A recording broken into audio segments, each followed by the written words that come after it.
Sa Good Vibes, may isa ka karabaw sa Banosang Isabela nga missing humalit pa sa nag-igo ang bagyo nga Tino diri sa Negros kag sa Lunes gid lamang na-recover o kung na-rescue ang amo nga karabaw nga buhi pa pinagi sa bulig sang isa ka rescue dog. Yaring report. Nasa puwan namon din upod ko si Gabay. Samtang naga-search kami sang nagapangita kami sang tao, so nakalabay kami diri nga way. Amo sini ang sitwasyon sang karabaw sa makitaan ni Gabay. Isa ka crossbreed sang Belgian Malinois kag German Shepherd sa Hacienda Nalipay, Barangay 5 sa Banwa sang Isabela, las 12:30 sang udto sadtong Lunes nga adlaw.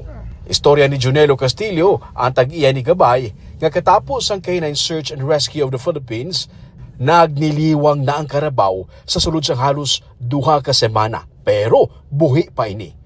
Uhaw-uhaw ini katama. Istorya pa ni Junelo, naglambod ang higot sang karabaw, hindi ini makapalayo. Ang mga hilamo na lang sa palibot niya ang iyaging konsumo. Nakibot na lang sila nga may nagiyo sa tunga sang kampo. Ginpalapitan ini ni Gabay, kag dito nila nakitaan ang makaluluoy nga sitwasyon sang karabaw. Si konta ni Binong ang higot ni testingin dugay ni siguro di nga nagano.